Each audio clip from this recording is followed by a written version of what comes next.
So I dug this artist up on Instagram, and I'm very excited about it. And it wasn't until, because I had pulled a bunch of images, but it wasn't until I was putting them into our docs after having gone further into Vermeer that I realized just how similar they are. Like, I had the general vibe, but man, Dianne Gall, you are amazing. Ooh. She is an Australian painter. She's been doing it for over 30 years, really focusing on what she terms her Femme Noir series since 2012. And she scours vintage clothes and props and does all the thrifting to create meticulous settings. And then takes a photo shoot and then spends a lot of time painting it, sometimes up to years. Wow. So this first image I picked because it has that same 3/4 view and the earrings, but it is a completely different feel. And look how far we've come. I was gonna say kind of like a modern version of the with the pearl earring. Yeah, I mean, you got the tattoos, you got the kind of nondescript, slightly rainy background happening. Yeah, it's the girl with the hoop earrings. I don't know. The mouth is not open.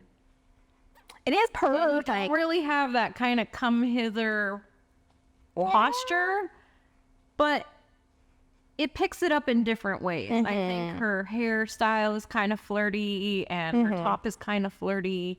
And so, yeah, it's kind of like the modern I can see that. iteration. But Nice. we're going to get into the backs. Oh, is she bringing sexy back? She sure is. And this is just like the piece with the curtain. And it's called Glimpse. And it just makes you want to follow. Yeah, and go in to figure out what's happening. It's probably nothing. She's probably just walking to the bedroom to get changed or something. But like, it's got that kind of allure and mystery. Yeah. You know, like what's happening? What's going on? Yeah. Should you follow? Should you just leave them alone? Like, yeah. And then so another trend I noticed as I was compiling everything was the same setting is used multiple times, which makes sense in the fact that she had to create these, you know, elaborate things. And so she's going to take a lot of reference. But it's the same as Vermeer, painting everything in the same room with the light coming from the same window and just styling it different. So you could see the wallpaper and everything. And these women with their kind of vintage clothes, again, gives that timelessness about it. You don't really know when it's taking place, even though these are modern paintings. They have those vintage vibes. you were right when you were saying we're gonna take it back. She really has a thing for backs. Like, Vermeer did. She just takes it to the next level. And it's very interesting to me, that choice. You know, I 100% agree. I had a small thing when I was, I don't know, my teenager years where I would paint flowers from not the front side, so the back side. Oh, yeah. I don't know, in my head I was like, because everything is beautiful and it's part of the mystery. We've seen so many front-faced flowers, not a tongue twister. Sure. You know, but what about the rest of the flowers? So, I mean, I can see kind of the allure of like the back, and it gives it mystery too. Yeah, it does. And there's really this, like, none of it feels like a cold shoulder. And I don't really understand how she gets that. But she creates like this, you're part of the scene. You're there. Yeah. It's kind of the same breaking the fourth wall. Yeah. And I just love the whole mirror thing. I do too. And my daughter snuck into my room last night, as she does after do I have to start in my room? Yes, honey. Yes, sleep in your own bed.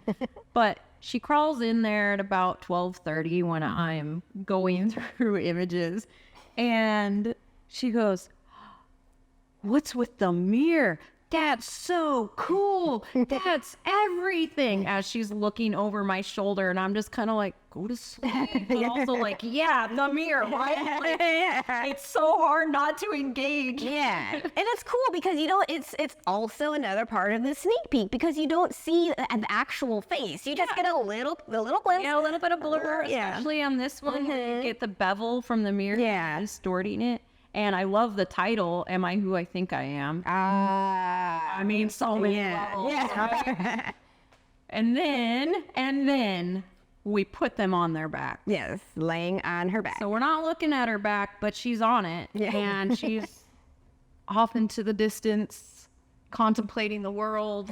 And I see the light and darks, and extreme darks, extreme lights. Yeah, and the way that the satin finish of the dress is achieved. And I love the juxtaposition of the vintage dress, the old oriental rug, and then the bright pink hair. Yeah. I don't know, it does something for me. Nice. And then the texture. Wow. So amazing. It is. I understand why this takes years to paint because, oh my gosh, this is amazing. Wow. Everything from the raindrops in the background, the satin on the dress, and then just the curls. Oh my gosh. Beautiful. I love it. Yeah. I really like this because you don't really see patterns thrown together much these days. Yeah. It was definitely something that used to occur as people collected their things, like rugs on rugs, weird upholstery on their couches and chairs and stuff, and all kind of mismatched. And this is so vibrant, and it somehow works, even though the patterns kind of clash. It You know what? Yes, they are different in even the tattoos. They mesh, but they are also different than the wallpaper. Right. And then the dress. Yeah, I don't know. It's an interesting little snapshot. And then this one I feel like is her piece. This is... Why is she facing it the wrong way, first of all? That's such a classic pose, right? That's very... pay me like one of your French women. Pose, but reverse. Yeah, exactly. She's just staring at the wall. I don't know if you've seen those memes where it's like when your cat's mad at you and it's just a cat facing the wall. Very much like that, but I like it. Again, I like that. First of all, the realism and how realistic they look, and it almost looks like they pop out of the image almost. Yes. That makes any sense. Yeah. Which is something that Vermeer had as well. They almost kind of pop out. Right. And the background. wallpaper, the detailing on the wallpaper, and the subtle transition of light within the pattern, picking up. Yeah. Oh my gosh, I can't imagine how much time It looks, what's crazy is things that look Photoshop, which is not, I won't say a disrespect, but that's not Photoshop. Right. But it's photorealistic. Yeah. It looks like it could be a photograph. It's the velvet texture on the couch. Everything. And the title for me tells me there's a story to this one. Everybody knows. Everybody knows. So is she facing the wall in shame? Is she doesn't want to show her face? Yeah. Because some secret got out? Uh-ohs. Now I'm sad. I know. I didn't know a little bit, yeah. But, I mean, I still love the work. It's just, it's a mind boggle. It really is. It makes you work as a viewer. And there's something about that gets me excited when I'm looking at artwork. Thank you for watching this clip of Spotlight with Purple Easel. We're art instructors at SoCal's largest paint sip studio. Check out purpleeaselplus.com to join the largest online paint and sip community. And you want to make sure to like, subscribe, follow, ring that bell, add to the conversation, comment below, and check out our full episodes at Purple Easel Spotlight. We'll see you soon.